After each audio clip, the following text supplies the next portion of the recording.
자, 여러분 안녕하십니까? 자, 여러분 공기업 경제학 전공 실전 온라인 스터디 세 번째 시간으로서요.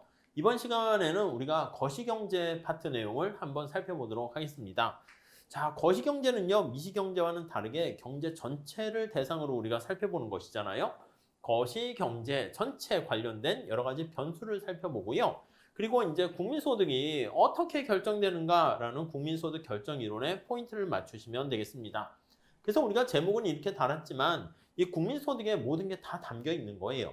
이 안에 경제가 침체되거나 경제가 과열되거나 여기에 담겨 있고요. 거시경제 변수 중에서 또 제일 중요한 게 인플레이션하고요. 그 다음에 실업률이잖아요. 실업률. 근데 이러한 실업률 같은 것들이 전부 다 여기 나와 있는 국민소득에 담겨 있습니다. 그래서 첫 번째 보셔야 될 거는 국가경제 전체의 국민소득이 어떻게 결정되는가, 그거를 잘 체크해 보셔야 되고요. 그거와 관련된 소비 이론과 투자 이론을 보셔야 돼요. 그래서 이 안에 국민소득 결정 이론에 아시겠지만 Y라는 국민소득에는 C, I, 정부 지출 이런 것들이 담겨 있게 됩니다. 그래서 요거에 대해서 살펴보고요. 그 다음에 여기 G라는 거에 우리가 뭐가 담겨 있습니까? 소비 투자 배우고 요게 정부의 정책이다라고 하면 재정 정책이 여기에 담겨 있다라고 보시면 될 것 같습니다. 아셨죠? 그렇게 봐주세요.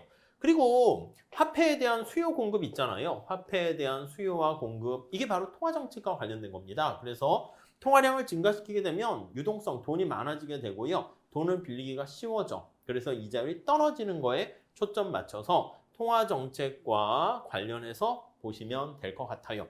그 다음에 우리가 국가 경제 전체적으로 살펴볼 때 생산물 시장과 화폐 시장을 분석하는 걸 보게 되죠. 그게 IS, 생산물 시장의 균형을 나타내고요. LM, 화폐 시장의 균형을 나타냅니다. 그거와 더불어서 경제 안정화 정책에 대해서 우리가 살펴보게 되는 것이죠.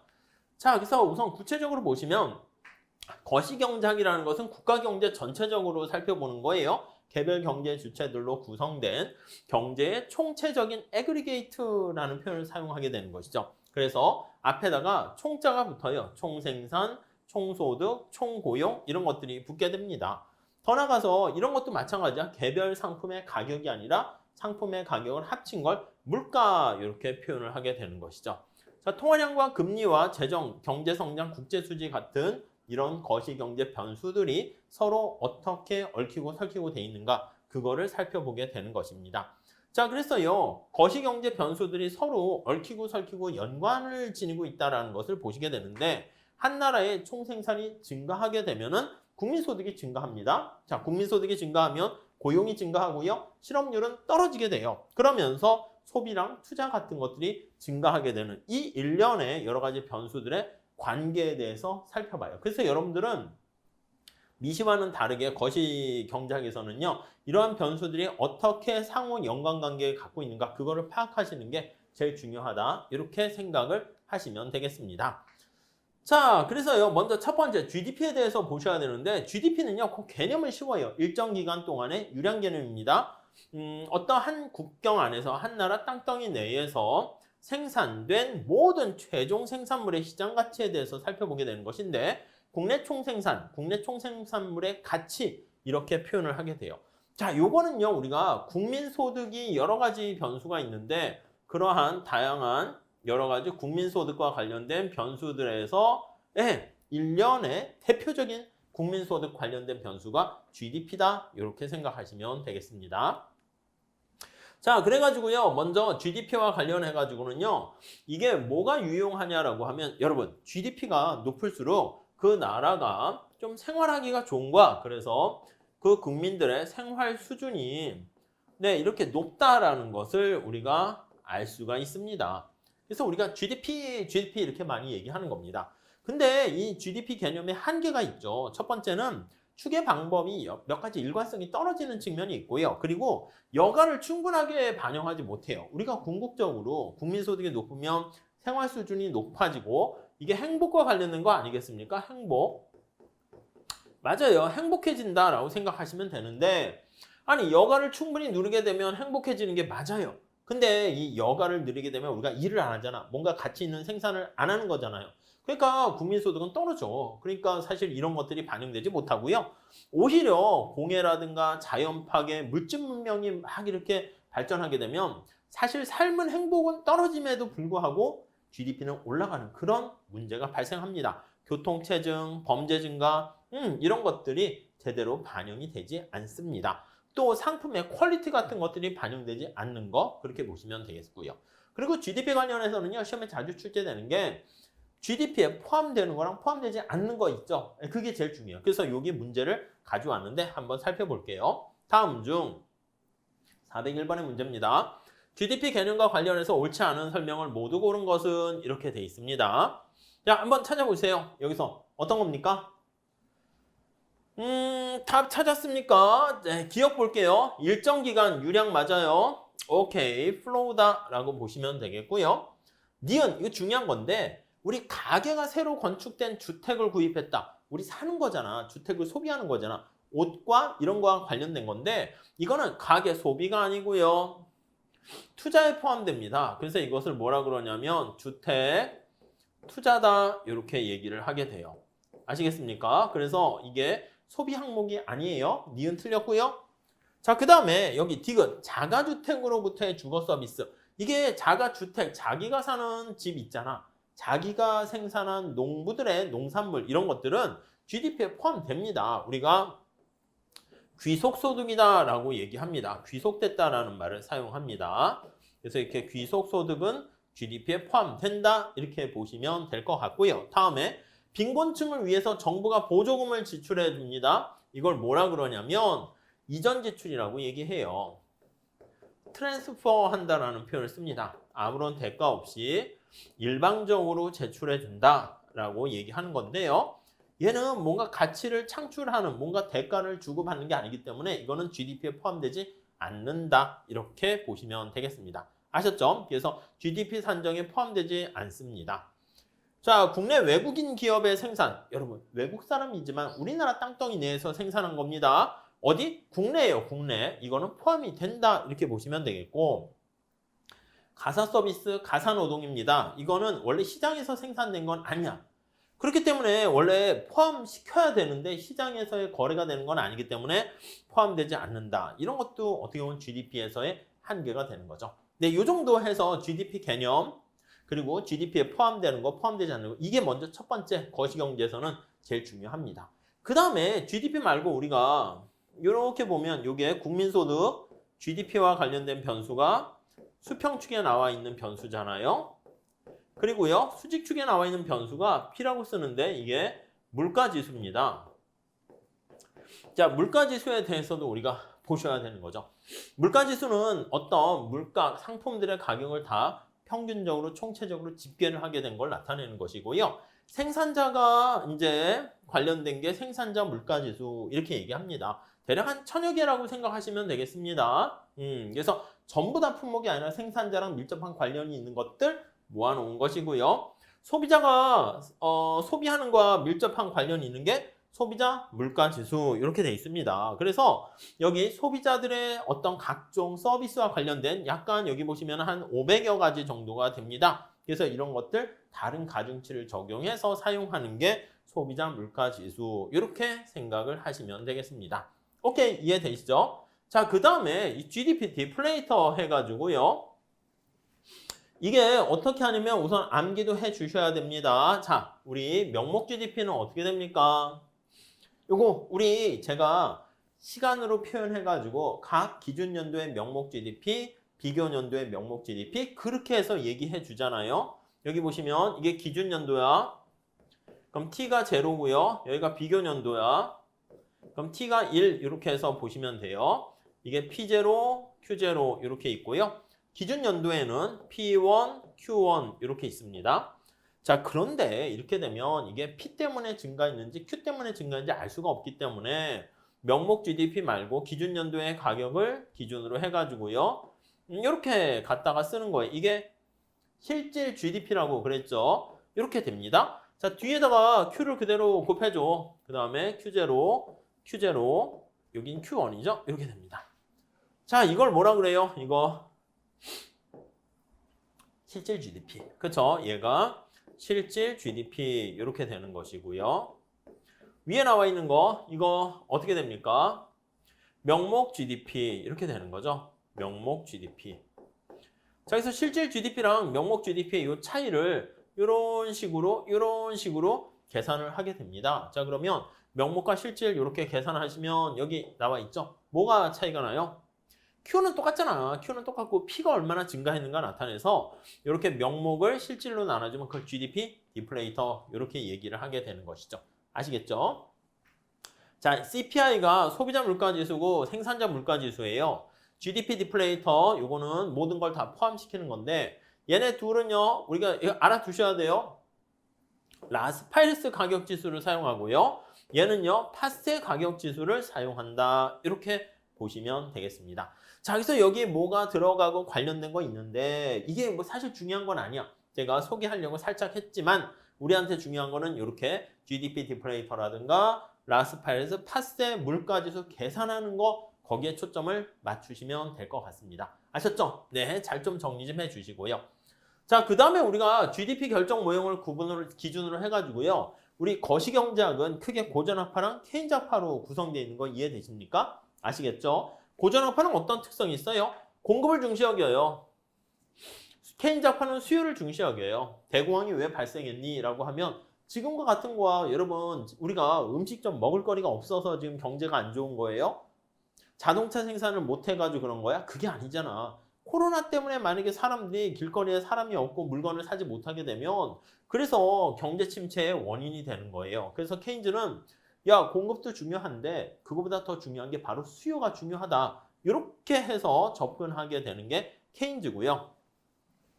고전학파는요. 공급이 중요하다 보는 거야. 생산이 중요한 거야.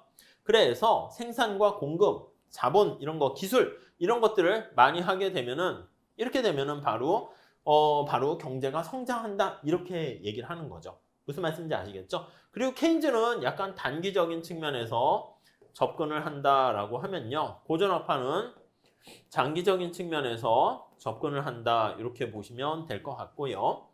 그리고 고전학파는 시장의 가격이 신축적으로 잘 조정이 됩니다. 근데 여기 나와 있는 케인즈학파는 시장의 가격이 경직적이야. 그래서 잘 이렇게 작동이 되지 못한다. 그러니까 어떻게 해야 된다? 정부가 적극적으로 개입해야 된다. 가격이 망가져 있는 이게 시장 실패 아니겠습니까? 그래서 정부가 적절하게 개입해야 된다. 이렇게 주장을 하는 것이고요. 케인즈 같은 경우는 아니다. 정부가 개입해야 되는데 고전학파는 케인즈와는 달리 정부가 개입할 필요가 없다. 불필요하다. 이렇게 얘기를 하는 게 바로 네, 여기 나와 있는 고전학파 시각이다. 이렇게 정리를 하시면 되겠습니다. 아셨죠? 그렇게 보시면 되겠고요. 그래서 우리가 이 균형미 소득에 결정할 때 케인즈 시각을 먼저 가지고 살펴보게 됩니다. 그래서 케인즈의 단순 모형에서는요. 여기 나와 있는 것처럼 C 더하기 I 이렇게 이용하는 거야. 이게 총 수요 측면 아니겠습니까? 이걸 집어넣어요. 계산해 보세요. 그럼 여기 A 플러스 BY 그냥 쓰는 거예요. 더하기. 자, I는요. I0 이렇게 되는 것이죠. 이해되시죠? 자, 그러면 이걸 이제 Y로 같이 푸는 거야. Y가 여기 있고 Y가 여기 있어요. 뭐 수요라는 얘기를 하려고 D라고 붙인 건데 균형의 선 같아지기 때문에 같은 걸로 보셔도 돼. 이걸로 정리합니다. 그래서 정리를 하면 Y 정리할게요. 그럼 여기 넘어가면은 마이너스 B로 넘어가죠? 그럼 여기 남은 게 뭐야? A 플러스 I 제로인데 자, 이걸 나눠줍니다. 1-B로 이렇게 나눠주면 여기 나와 있는 이게 바로 균형 국민 소득 되는 거 알 수 있죠. 자, 그래서 이걸 정리하면 여기 A에 해당하는 게 절편이고 여기 투자가 이렇게 있잖아요. 앞에 붙은 게 요거야. 그래서 우리가 승수 기억나십니까? 이 승수까지 공식 암기하셔서 계산하셔야 되는데요. 이 승수 공식은 어떻게 됩니까? 하면 요거 보시면 돼. 여기 나와 있는 것처럼 투자가 한 단위 증가하거나 변화했을 때 Y가 어떻게 변화합니까? 그럼 이 앞에 붙은 이거 있잖아. 1-B분의 1 이렇게 되는 거 있죠? 1-B분의 1 이렇게 되는 거 알 수가 있겠습니다. 그래서 이게 바로 승수해서 얘기를 하게 되는 거죠. 그래서 만약에 투자가 증가하게 되면 균형점이 여기에서부터 이렇게 올라간다고. 그래서 투자가 증가한 게 이만큼이야. 이거 승수의 연쇄 파급 효과 아십니까? 이거 되게 중요해. 이거 이해하셔야 돼요. C가 있는데 C가 여기 나와 있는 가처분 소득의 함수야. 그럼 여기 잘 보세요. 그러면 투자가 증가했어. 증가하면 여기서 끝나는 게 아니라니까요. 여기서 국민소득이 증가했다가 추가적으로 얘가 증가하면서 소비가 또 증가합니다. 그럼 소비가 증가하니까 얘가 또 증가하고 네, 몇 배의 연쇄 효과가 발생합니다. 그래서 이렇게 연쇄 효과가 발생하게 되는 걸 그림으로 그리면 이거는 여기까지 안 하셔도 되는데 이렇게 연쇄 효과가 발생하게 돼. 그래서 여기 보시면 이게 국민소득이 여기서부터 여기까지 이렇게 증가하게 되는 거 확인할 수 있어요. 이만큼 증가했네요. 델타 Y를 할 수 있고 이거는 델타 I라고 볼 수가 있겠습니다. 이해하시겠죠? 네, 그렇게 정리를 하시면 되겠습니다. 이게 승수 효과가 되는 것이고요. 제일 복잡한 승수 파급 원리 중에서 제일 기본적인 게 이제 요거야. 1-한계 소비 성향분의 1. 공식이에요, 공식. 암기하세요. 몇 배 이상의 효과가 발생하는 건데 처음에 5,000이 증가하면 한계 소비 성향이 0.8이다 그러면 이게 그 다음에 0.8만큼 4,000이 증가하고 3,200이 증가하고 이게 연쇄적으로 가다가 나중에 멈춰요. 그래서 25,000만큼 증가하게 되면 어이구 5배 효과가 발생했네 라는 거 알 수가 있고요. 그 5배가 여기 나와 있는 1-한계 소비 성향분의 1 이렇게 보시면 될 것 같습니다. 그게 여기 나와 있는 5랑 같다는 거죠. 여러분 약간 센스가 있으신 분은요. 이 밑에 나와 있는 1-한계 소비 성향분의 1 할 때 1-한계 소비 성향을 한계 저축 성향분의 1 이거랑 같다라는 거 생각하시면 될 것 같습니다. 오케이 이해되시죠? 네 그렇게 정리를 하시면 될 것 같고요. 자 이게 제일 복잡한 케인즈의 그 단순한 모형 이게 나와 있는 건데 이게 그나마 좀 복잡한 거예요. 그래서 비례세를 집어넣었을 때 생각하시면 될 것 같고 이것도 텍스를 부과할 때 마이너스 B 이렇게 나와 있는 거예요. 이거는 정부 지출과 투자를 했을 때 그거를 고려하게 되는 것이고 비례세를 고려했을 때고요. 그 다음에 이제 정액세를 고려했을 때는 공식이 이렇게 되는 거죠. 그래서 이거는 여러분들이 승수의 원리를 이해하신 다음에 공식에 대입해서 암기하시는 거예요. 아셨죠? 그래서 몇 번 문제를 우리가 풀어 드릴 테니까 그거는 공식 대입해서 하는 걸로 보시면 되겠어요. 자, 만약에 정부 지출 승수, 투자 승수 요거는 갖게 돼요. 그래서 원래는 직접 계산을 해야 돼. 그래서 여기 보시면 이렇게 있으니까 이걸 집어넣어요. 집어넣어서 0.75에다가 뭐 y-t 이거 자 c가 이렇게 있네. 그 다음에 200에다가 다음에 i가 또 200입니다. 그 다음에 g는 200이고요. 그 다음 여기서 만약에 이거 t가 있잖아. t가 200이잖아. t를 또 여기다가 대입을 하는 거야. 그래서 t가 200이니까 얘가 200 이렇게 돼 있습니다. 그래서 이렇게 해가지고 여러분들이 쭉 해서 이걸로 푸는 것도 하나의 방법이고요. 아니면은 이 승수 공식 있잖아. 앞에 나와 있는 것처럼 기본적인 승수 공식은 1- 비례세가 들어간 거 아니잖아요. 한계 소비 성향분의 1 이게 이제 기본적인 승수 공식이야.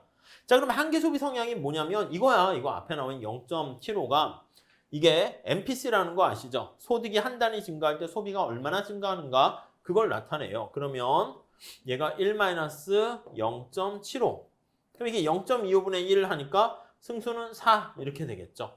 그래서 기본적으로 여기 보시면은요. 정부 지출 승수와 투자 승수는 이거 1-0.75분의 1 요게 이제 승수가 되는 것이고요. 정액 조세 승수는 우리가 앞에 본 것처럼 1-0.75분의 마이너스 한계 소비 성향입니다. 그래서 마이너스 0.75 이렇게 해서 감소하게 돼요. 그래서 이렇게 계산하시면 되겠습니다. 이게 가장 스탠다드한 문제고 암기하시면 돼요. 요 스타일 Y는 CIG 그렇게 정리를 하시면 되겠습니다. 자, 그 다음에 우리가 승수 이게 또 화폐와 관련해서 통화승수까지 보셔야 돼. 통화승수 이거는 뭐냐면 이게 밑에 분모가 이제 고성능 화폐라고 하는 본원 통화를 하이파워드 머니라고 하는데요. 고성능 화폐를 증가시켰을 때 통화량이 몇 배 이상 증가하니 그걸 나타내는 겁니다. 이게 바로 고성능 화폐라고 생각하시면 돼. 그래서 통화량을 증가시켰을 때 몇 배 이상 통화량이 증가하니 그거 나타내는 스몰 m이 바로 승수 이렇게 보시면 돼요. 이것도요 공식 여기 있잖아. 이 공식 암기하셔야 돼요. 그래서 우리가 이해를 하는 것도 중요하지만 우리 계산 문제로 지금 이거는 출제가 많이 돼요. 그러면 공식을 암기하신 분은 맞출 수 있고요. 공식을 암기하지 못했다. 그러면 사실 풀기가 힘들어집니다. 아셨죠? 그렇게 정리를 해주시면 되겠고, 자, 이런 거 우리 많이 기팔공에서 문제 다뤄볼 거예요. 그래서 요거 보시면 이 비슷한 문제인데 상업은행인 해피은행에서 재무상태표가 이렇게 담겨 있어요. 법정 지급 준비율이 10%다 하면은요, 이게 은행에 예금이 들어오잖아요. 들어오게 되면 10%는 갑자기 사람들이 내 돈 주세요 하면은 줘야 되니까 가지고 있어야 돼. 그리고 나머지 90% 돈을 대출해 줄 수 있어요. 자, 그러면 우리가 앞에 나와 있는 그 승수 공식을 할 때 어떻게 할 거냐면 한계 소비와 관련된 현금 보유 비율이 되는 것이고요. 그럼 지급 준비율분의 현금 보유 비율분의 1 이렇게 되는데 현금 보유 비율이 만약에 빵이라고 하면은요. 아무 얘기 안 하면 그렇게 돼요. C가 빵이라고 그러면 지급 준비율분의 1 이렇게 되는 걸 알 수가 있을 거예요. 이 문제 많이 풀어보게 될 겁니다. 자, 그러면 지급 준비율이 10%이기 때문에 우리가 여기서는 승수가 어떻게 됩니까? 라고 하면은요. 승수 M이라고 할게요. 얘는 지급 준비율분의 1 이렇게 돼서 0.1분의 1 이렇게 되니까 10배만큼의 효과를 보게 된다라고 보시면 될 것 같습니다. 아셨죠? 자, 그러면 지금 예금이 들어온 게 200만큼 들어왔어.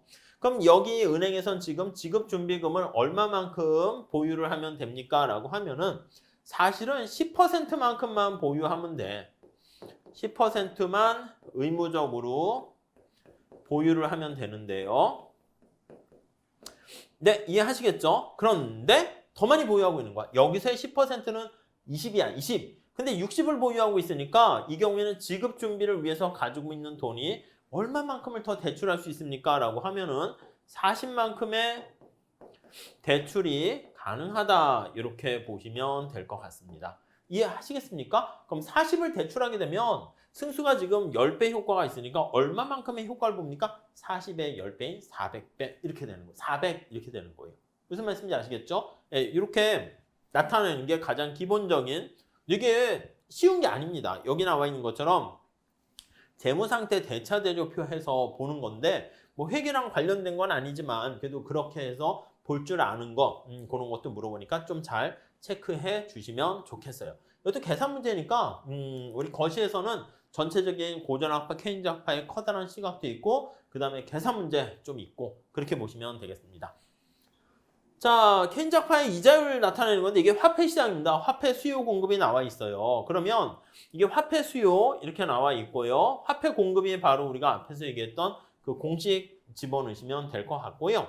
여기 나와 있는 것처럼 만약에 통화량을 증가시키게 되면 돈을 푸는 거야. 그럼 여러분들 생각해봐요. 시중에 돈이 되게 많잖아. 그러면 돈 빌리기가 쉬워져. 이자율이 어떻게 된다? 여기로 해서 이자율이 낮아지는 것. 이런 거 사용할 때 보시면 돼요. 요거는 이제 조금 난이도가 올라가게 되면 LM 곡선과 IS 곡선으로 얘기를 할 거고요. 우리는 두 가지 정책에 대해서 보셔야 돼. 경제가 침체되거나 했을 때 정부가 개입을 해요. 그때 엑셀과 브레이크를 밟게 되는데 그때 두 가지 정책이 있는데 하나는 재정정책. 우리 승수 생각하시면 돼요. 정부가 정부 지출을 쏟아붓게 되는 거예요. 그게 바로 재정정책, 확장적 재정정책이 되고요. 또 하나의 효과가 바로 뭐냐면 이거야. 통화정책. 통화량을 푸는 거야. 그래서 통화량을 어떻게 풉니까 하면은 이 방법을 가지고 통화량을 풀어요. 공개시장 조작 정책을 통해 가지고 이제 어떻게 해야 통화량이 증가하냐면 본드를 매입하는 거예요. 본드를 매입하게 되면 여러분 중앙은행이 본드를 매입하면 반대로 돈이 나가잖아요. 통화량이 증가하는 겁니다. 재할인율을 낮추고요. 지급준비율을 낮추는 거야. 그럼 전부 다 통화량이 증가해. 통화량이 증가하게 되면 이렇게 금리에 영향을 미치게 되고요. 이 금리 때문에 이런 것들에 영향 미치면서 투자라든가 이런 거 해서 여기 통화정책의 최종 목표인 물가 안정, 완전 고용, 국제수지 균형, 경제 성장을 달성할 수 있게 됩니다. 이런 흐름 메커니즘을요, 우리가 통화정책의 파급 경로다라고 해서요, 트랜스미션이라는 표현을 사용하게 돼요. 이 용어 좀 체크해 주시고요. 다시 정리할게요. 아무튼 통화량을 늘렸어. 늘리게 되면 그러면 이자율이 떨어지고요. 이자율 떨어진 걸 보고 이제 투자라든가 이런 것들이 증가하게 돼. 투자가 증가하면 이게 총수의 구성 요소인 거 아시죠? Y는 CIG 순수출 암기하셔야 됩니다. 그 총수요의 구성 요소가 되기 때문에 총수요가 증가해서 국민소득이 궁극적으로는 증가한다. 이렇게 보시면 되겠습니다. 그렇게 보시고요. 우리가 화폐금융정책 해가지고 통화정책의 파급 경로를 우리가 지금 얘기한 그 앞에 있는 통화량을 증가시켜서 이자율을 떨어뜨리는 거 있잖아. 그게 바로 금리 경로라고 합니다. 이자율 경로야. 그게 이제 전통적인 방법인데 최근에는요. 약간 자산 가격 경로라는 토빈의 Q예요. Q 이론. 아니면 부의 효과, 재산 효과, 아니면은 환율 경로, 신용 경로 이런 것들이 많이 출제가 돼요. 그래서 환율 경로 같은 신용 경로 같은 경우에는 은행에 예금과 대출에 영향을 주거나 대차 대조표에 영향을 주거나 그래서 리스크 프리미엄에 영향을 줘서 소비나 투자에 영향 미치는 것을 우리가 요즘은 금리가 제로 베이스에 들어보셨을 거야. 명목이자율이 제로에 이렇게 깔려 있기 때문에 제로 바운드라는 말을 사용합니다. 그렇게 돼 있는 경우에 기존의 금리 경로를 쓰기가 힘들어서 양적 완화라는 거 들어보셨죠? 네, 그러한 정책을 사용해요. 이게 유동성 함정에서 우리가 이제 사용하는 정부의 어떻게 보면 비정상적인 어떤 최후의 방법이라고 볼 수가 있습니다. 그런 것들도 보셔야 되는데 아직 거기까지는 문제가 막 세게 나오지는 않아요. 그래서 기본적으로 쉽게 좀 정리를 하시면 충분히 될 것 같습니다. 자, 그래서 대표적인 통화정책의 전달 경로 중에서 지금 얘기한 요건 약간 최신 문제야. 신용 경로와 관련해가지고 거리가 먼 것은 하면요. 사실은 여기 보면 답이 1번이 틀린 건 아니야. 여기 보세요. 기준금리가 낮아지게 되면요. 환율이 상승하면서 우리나라 물건이 비싸지는 거야. 자, 환율 상승 나중에 다시 한번 또 말씀드릴게요. 미국의 달러의 가격이 올라가는 거야. 그러면 환율이 상승하면 미국 물건의 가격이 비싸지는 겁니다. 자, 그러면 수출이 증가하게 돼서 그래서 국민소득이 증가한다. 이쪽으로 끌고 가게 돼요. 이해하시겠습니까? 틀린 건 아니야. 근데 왜 답이 이게 아닙니까? 신용 경로는 아니지. 그럼 이거 무슨 경로인데요? 이거 환율 경로야. 환율 경로. 그러니까 내용이 틀렸다는 건 아니고요. 신용 경로가 아니라 환율 경로. 우리가 앞에서 얘기한 것처럼 금리, 이자율 경로, 부의 효과 경로, 토빈의 Q, 자산 경로 그런 것들 얘기하는 거예요. 그러면 신용 경로는 도대체 뭡니까 하면 이거요. 앞에서 본 것처럼 대차 대조표, 약간 역선택 도덕적 해이 문제를 완화. 기업들이 돈을 빌리려고 했는데 돈이 부족해서 은행들을 통해서 주려고 했더니 야, 너를 어떻게 믿고 빌려줘? 그러다 니네 기업 망하면 돈 뜯기면 우리 은행이 어떻게 돼? 이렇게 하는데 유동성을 팍팍 보급해 주는 거야. 그래서 사실은 뒷일을 걱정 안 하는 거지. 나중에 이제 정부도 돈이 없고 그거는 나중 일이고 지금 당장 살고 봐야지 이렇게 하는 거야. 그래서 그냥 돈 없는 사람도 막 빌려주는 거예요. 그래서 금융 자유화나 이런 것들 되면서 은행의 자금 조달 경로가 다양한 경로가 생겨서 그렇게 되는 게 있고요. 결국 신용이라는 게 대출이야. 여러분 신용으로 대출 받아 쓰세요 이런 거 있잖아. 그거랑 똑같은 얘기다라고 생각하시면 되겠습니다. 아셨습니까? 그래서 요 최근 문제입니다. 신용 경로는. 그래서 이런 것들 잘 정리해서 체크해 주시면 되겠어요. 자, 그래서 먼저 거시경제학의 첫 번째 시간으로서 거시경제를 전체적으로 보기 위해서 국민소득이라는 GDP 그리고 물가, 인플레이션 관련된 그 변수 어떻게 하냐. 소비자 물가지수, 생산자 물가지수, GDP 디플레이터 그거 좀 잘 봐주시고요. 그 다음에 이제 고전학파랑 케인즈학파의 커다란 두 시각 잘 봐주시면서 케인즈학파는 정부가 적극적으로 개입해야 된다고 그랬죠. 정부가 개입하는 방법은 크게 재정정책, 통화정책 이렇게 있습니다. 그래서 통화정책 중에서도 전통적인 금리를 조정하는 정책에서 최근에는 여러 가지 신용 경로 같은 양적 완화 그런 것들까지 여러분들이 잘 준비를 해 주시면 될 것 같습니다. 아셨죠? 그래서 다음 시간에는요. 우리가 총수요 총공급 곡선 그걸 이용해 가지고 거시경제를 또 크게 보는 거. 더 나가서 필립스 곡선 이런 것들 보면서 안정화 정책에 대해서 살펴보겠습니다. 네, 다음 시간에 이어서 또 하도록 하겠습니다. 감사합니다.